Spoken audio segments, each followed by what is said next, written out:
So a big welcome to all my returning viewers and subscribers to this YouTube channel. And I want to say happy new month. Yes, welcome to the month of December 2025. And it's actually the last month in the year 2025. And thanks to all my viewers and subscribers who has been committed to all of what we do on this YouTube channel since January to February to March to April, May, June, July, August, and now we are in December. So guys, without wasting too much of your time, let's dive into what I have for you today. Just like I said, just click the subscribe button and put on your notification icon. You understand? So we all know back and forth several things has been happening in this country that has actually caught the attention of everybody, both Nigerians abroad and even we that are within this country. The president has spoken, the Senate president has spoken, several governors have spoken, several security agencies have spoken, several security advisors, Word of View, opposition party, ADC, Labour Party, PDP, just to mention a few, have spoken. And what are they saying? It's about what is ongoing in the country. That is actually an issue of concern to the common man, insecurity. A few weeks ago, we saw what happened in Kwara State, in a church in Kwara State to be precise. We saw the abduction of some student in Niger, in Kelby. But we saw what happened that, yes, they were able to, release them. And there's this controversy ongoing if the government paid ransom or the government doesn't pay ransom, all sorts of things like that. Now, we are not even talking about either the government paid ransom or not. We are talking about issues that concerns everybody. Security. As you all know, one of the major functions of any government is protection of life and property. And any government that fails in that functionality should be questioned. You understand? Should be questioned. And that is why, a number of people actually commend the president when he actually declared state of emergency on security in Nigeria. And even several things that need to be done, recruitment of more hands, recruitment of more hands into the Nigeria Army, Nigeria Police Force, and all of that. But guys, something was said in this video that I want you to watch. I want you to stay connected to the end. Drop your honest opinion at the comment section of the video. So many people out there saying their own point of view with respect to what is happening. Some are saying this is actually a political move, this is actually a political concern, this is actually ahead of 2027. So many things is on ground. As we all know, gradually 2025 is coming to an end, and we just have a year in between 2027 before the 2027 presidential election is being conducted. Let me leave you to the rest of the video, and as you watch, do not forget to drop your comments and give a thumbs up. And if you're here to subscribe to this YouTube channel, this is the best time to subscribe. It's free. Just click the subscribe button and you're gonna love it. God bless Nigeria and God bless Africa. Peace. And good evening to the viewers. We have made so much of progress that now the subject of whether it is Christian genocide or not is no longer fashionable. I mean, if you say it, nobody will want to listen, because we have been able to prove in all of our media engagement, global media engagement, and the Western world had to do their fact checks. I remember Reuters did their fact check, BBC did their, CNN and a couple of them. They asked some of the multinational organizations and non-governmental organizations in Nigeria to give them the facts report about the crisis in Nigeria over time. And then based on the fact-checking that they have done, they came to the conclusion that there is no genocide of Christians, because you have people being killed across all platforms. In fact, 4 days ago with Sky, I was in London with Sky News, they brought out a data that I didn't even know. And the data showed that more Muslims were killed and that. So we as government, we never from the beginning try to look at it from the point of view of how many Christians are killed, how many Muslims. It's a mundane conversation. We are concerned that the Nigerian people are being killed and we're finding solution. It is when this disinformation started coming, in order for you to set the record, then you have to counter that. But our focus is not about whether it is Christians or Muslims. We know that the responsibility of government is to preserve the lives and the property of the people. And I can tell you that the global media is on our side, but I know we need to do a little more work on the MAGA-based media in the United States of America. So you didn't engage with the MAGA-based media, and I know you're talking about Fox and their likes. Yeah, we did with one. Fox reported, but we have quite a couple of them that we are going to have. You see, the MAGA-based media, apart from Fox, which is a legacy media, majority of them are online platforms like podcast media. They shape the thinking of the president because that was actually the campaign that brought the movement for him. So he listened to them. The 2 times the president called and then spoke against Nigeria, the first one was he was Air Force One. He was watching the Fox News and then he did that. And then recently he called in. And then some of these are like Steve Bannon, is his strategist. If you look at Tucker Carlson, one of his frontliners, you have Candace Owens. You quite a number. Lately, even Fuentes, is part of the movement. So we are taking it in our second, phase of the movement. But we have achieved so much that now our focus is how we can deepen that cooperation with the United States and, in fact, with all other partners that we have to put an end to terrorism. Let me say this. Since the wake of 9/11, terrorism became a global issue. So any part of the world where there is terrorism is a concern of the rest of the world. That's why it is in the interest of the world that Nigeria is supported for us to end it. They were in the Middle East, and gradually they are coming through the Sahel to create a hub of terrorism and terrorist activities in Africa. And that's why the demand is now in the world, on the world's, government to see how they can cooperate with Nigeria. At home, probably in the course of the conversation, I will tell you far-reaching decisions, tough decisions that the president is taking. And in the coming days, we will know who are terrorists and who are their financiers. Well, that's very important. Their financiers, terrorists and their financiers. The government, not just this government, even previous administrations have always shied away from mentioning who the financiers of terrorists are. It's just been lip service paid to it, and we hear them say we're going or issue threats that they would mention who these financiers are. And Nigerians are saying, come on, it's time to name and shame because we believe this would help, curb this trend of terrorism if you cut the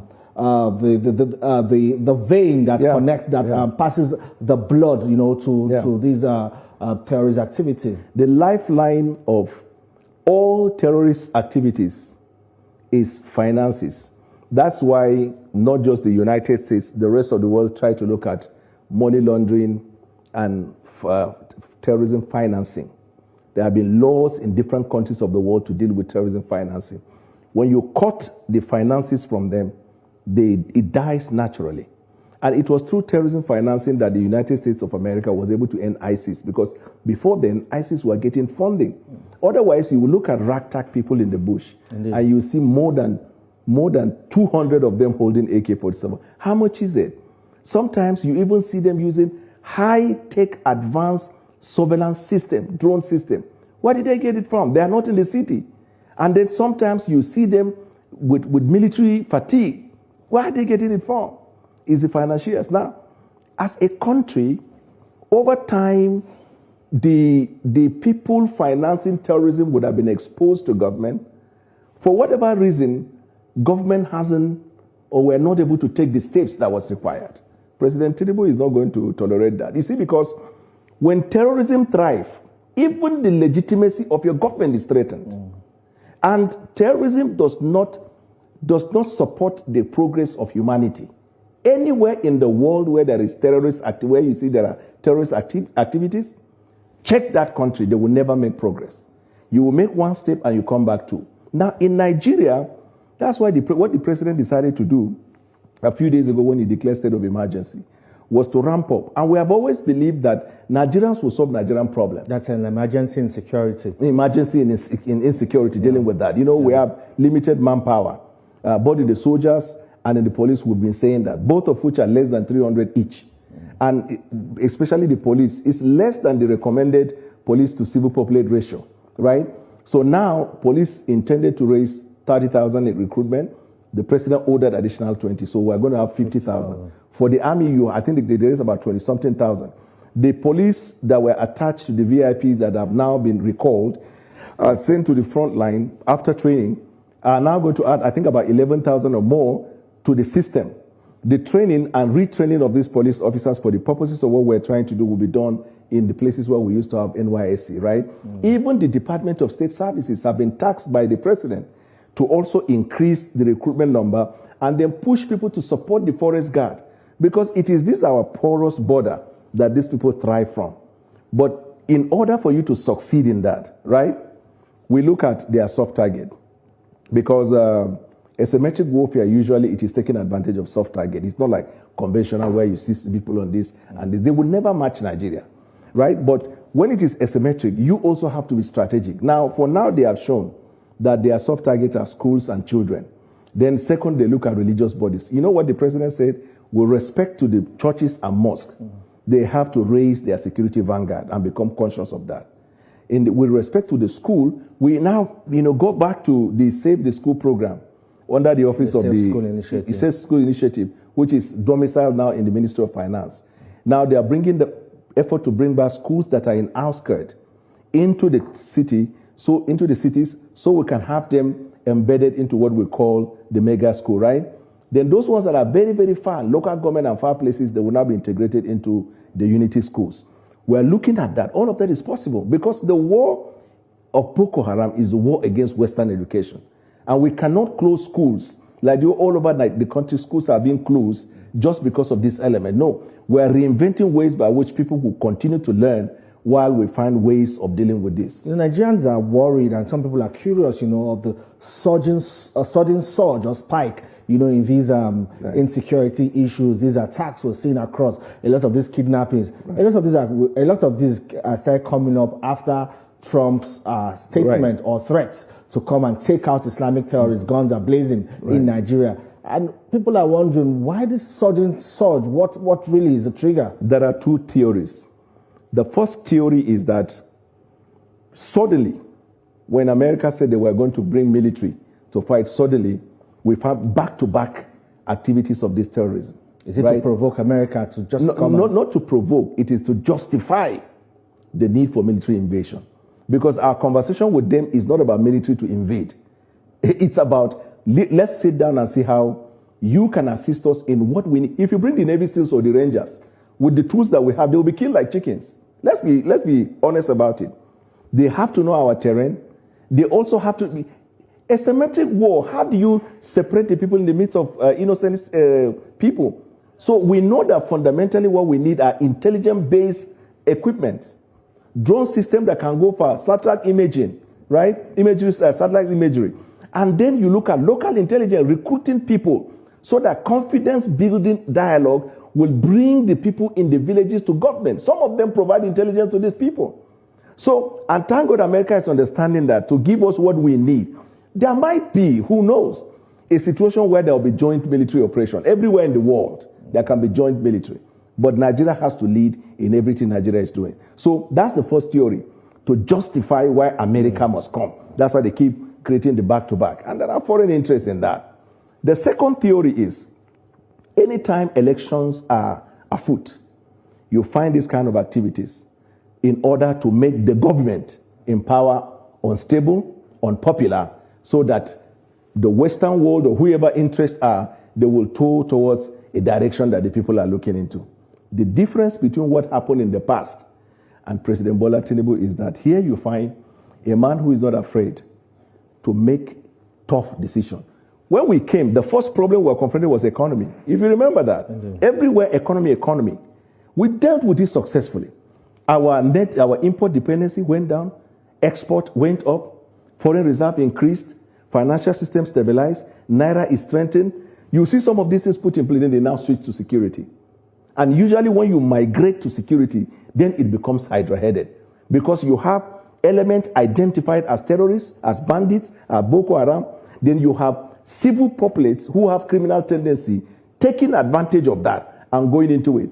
There are places where people are arrested for, say, banditry and terrorism, and the people arrested are Christians.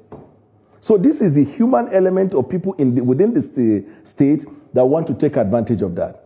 Then you find the propaganda, which is my main focus at the moment. I did a podcast, I did a first episode, and we talk about the AI tools might be used against government to clone voices and clone faces, to put fake news on social media so that before you realize it is fake, the evil intended would have been done. So that's why we're sensitizing people. create two-factor authentication. You must fact-check whatever you see on social media, however good or sound it looks, before you decide on it. Because we have relevant laws that can prosecute anybody who share or reshare things that will implicate the person or create chaos in the state. Well, some of the things also driving the perception or this global narrative comments also by certain people, certain individuals who to some extent are also influential. We had former President Olusegun Obasanjo also in a way, not directly, but some people say indirectly, justifying the need to have the U.S. intervention in Nigeria. He says when the government cannot deliver, of course, security, citizens have the right to seek help from international community. You know, this statement coming from an elder statesman, somebody who is, I would say, very influential globally. Don't you think it would also, in a way, be one of the yardsticks that will be used by, you know, the international community, especially the U.S., in determining their intervention in Nigeria? You see, he said, if the government can deliver. Unfortunately, the government is delivering. Before this Donald Trump outburst, you recall that 2 months earlier, we arrested the terrorist leaders of Ansar. The American government pressed us. 2 or 3 months earlier than that time, we had large number of bandits surrendered. The American embassy here lauded what we did. The Ansar leaders are on the U.S. terror list. We have been delivering. Since President Tinubu came on board, before then, there used to be what you call prison breaks. We were not having it. In fact, at some point within the city that time, people were being kidnapped during the daytime. We stopped all of that. All of that wasn't an issue. Then economy was the issue. This is why you know human element in this. When they saw that the economic trajectory is going favorably, they switch to the other side. Now, in terms of what President Obasanjo said, he's an elder statesman, former president, retired army general. He has paid his dues. He has fought the fight for Nigeria. But there is no monopoly of patriotism. There is no, I was a patriot, therefore I'm a patriot forever.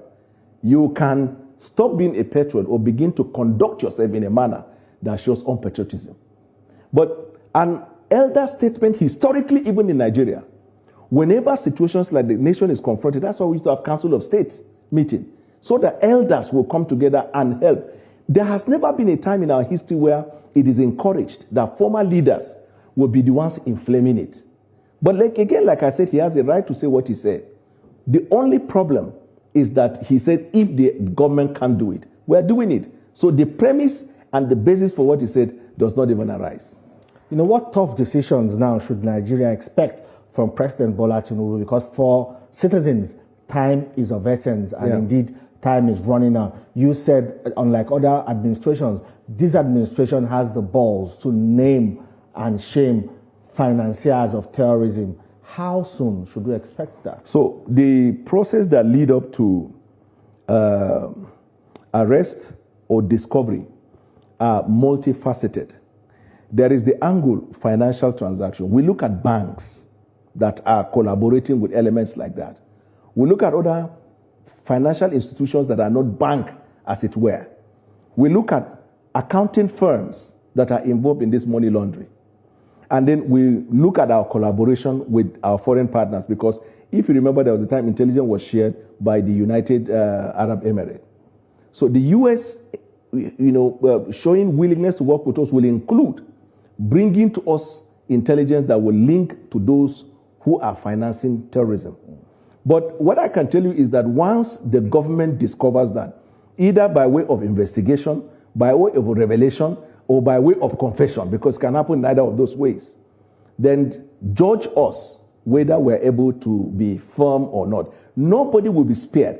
What destroys a society is when there are certain individuals that cannot be touched. When there is a disproportionate application of laws, then the society will have a problem. Are you now saying that, you talked about banks, the financial system, that there are banks who are fully aware that, these funds passing through them are used to finance terrorism and refuse to blow the whistle? Let me tell you, if a bandit demands ransom and they said that the money should be wired to them, it's through where? Financial institutions. And we have laws that regulate that, right? If the bandit made contact with families or people demanding for ransom, we have to find a way of connecting to them, because somebody gave an idea that I think might be right. You know, in terms of tracking and tracing, right? If they are using a satellite network system or internet service provision that has no link to the one that we regulate, then you will need extra work to be able to see how you can trace them. But I'm telling you, we have the equipment. This government has the equipment to begin to trace and trace them. There is a thin line. This is where the problem is. A thin line between war against banditry and terrorism and individuals who provided themselves as negotiators and become accessories to it at the end of the day. So all of these things, there is no hard and fast rule. Government is opening itself up to all possibilities. Any bank that is involved in that, one is that the headship of the bank will be prosecuted and the bank will either be fined or closed. Because if we don't deal with terrorism, and what is happening if you look at the global sphere now, you will see it's like a World Cup. They are planning to come to Africa. If we don't make a statement now, Nigeria is the largest black population in the world, the strongest place you can touch before you say the rest of Africa is down. And we're prepared not to let that down. But we need citizen engagement. No country succeeds without the citizens of that country participating. At the moment, to a large extent, we have what we call civil populace to government distrust in places where governors are not helping matters, right? Where federal government say, don't pay ransom, they go ahead to pay. Or they say, don't take this certain decision, and then you see decisions are taken. Or where the deliverables of the excess revenue, which has now created income to the states, are not utilized for the prosperity of their states. There are states with all of this increased revenue. If you go to that state, they are worse off now than they were before the revenue came. How do you just oppose that? Healthcare system, look at people dying on something that is preventable and avoidable. Infrastructure, nothing. So this, when there is a breakdown of the dividends of the democracy, breakdown in terms of the deliverables of the dividend of democracy, the people then begin to lose hope in democracy and begin to look at other areas. So there is a government but civil population engagement that is required. And what the people will do as Nigerian citizens, wherever you are listening tonight, you can start by making up your mind. You will not be a part of people that promote, propagate, or encourage terrorism.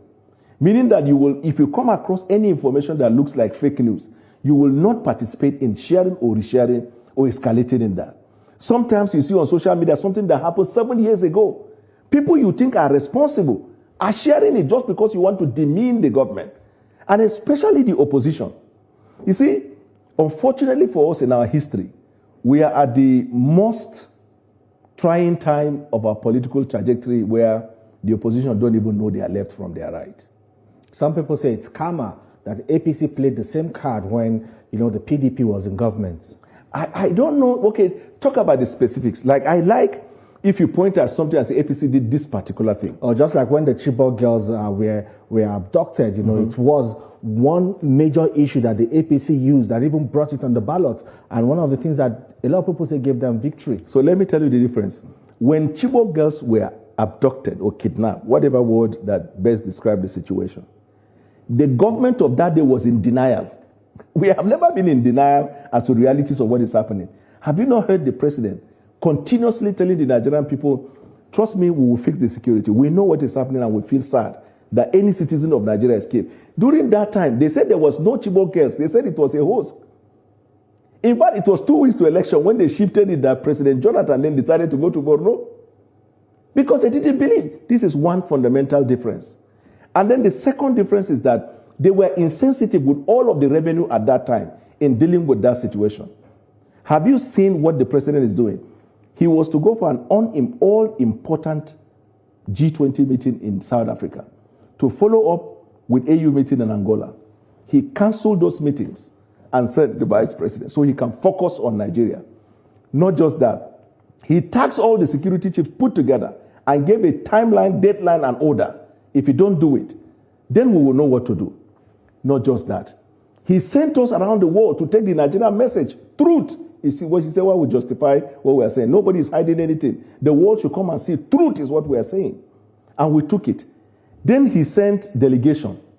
They came back now, committee is going to be set up. And then he revamped the security architecture. Guess what? He even encouraged the National Assembly to begin process for the amendment of the Constitution that will provide for state police. Bah! We are gradually coming to the end of this problem. You see, that devil that is saying there shouldn't be state police is the main problem behind our insecurity in Nigeria. Where your own state as a governor, you cannot control the security of your people. But you see, he said the willing states can adopt that. Now, by the time states begin to establish state police, at least they will protect their states. So if this state protects its own, this one protects too, at the end of the day, you discover that the problem we're having is even around the states, not that of the federal government. So state police is coming, and it is coming to stay. And we'll find a solution to that. But the president also said in that order, encouraging states of the federation that have what they call quasi-security network, that government will collaborate with you. We'll give you what you need in order to strengthen the front line. and co. The Amotekun in the southwest, in Borno State, for example, we have civilian JTF. But it's been difficult to arm these groups because, you know, even the former governor of, or the late governor of Ondo, former governor of Ondo State, Rotimi Akeredolu, complained about, you know, getting arms. There was so much pushback from the security architecture in the country, the army, the police, and all of that. None of them wanted Amotekun and their likes to succeed. It was the police, not even the army. The army were willing to work and have been working with civilian JTF in Borno. Although the idea was initiated by the Department of State Services, the army embraced it, and it was very helpful for them in discovering from among the civil populace those who are Boko Haram. This is what we say, you have to be intelligence-driven war. It's not a conventional war, it's asymmetric. But the police were the ones saying, no, you feel like your power is going to be taken away. This democracy was not handed by God. There has to be evolution. It has to evolve. You see, so that's why people don't even want the amendment of the Constitution in the first place. Because we feel like it is either a Bible or Quran that came from heaven. America has 28 amendments. And then under each amendment, you find decisions of court that further expand the horizon of the law as it is. But how strong is President Bola Tinubu's directive now to the police, withdrawing policemen attached to VIPs? We've seen a former president also give the same directive, but all of these was met with a brick wall. How potent this time is President Bola Tinubu's directive? So the difference, because we are still seeing videos of policemen moving around with VIPs. So that's what we are calling on all citizens of Nigeria.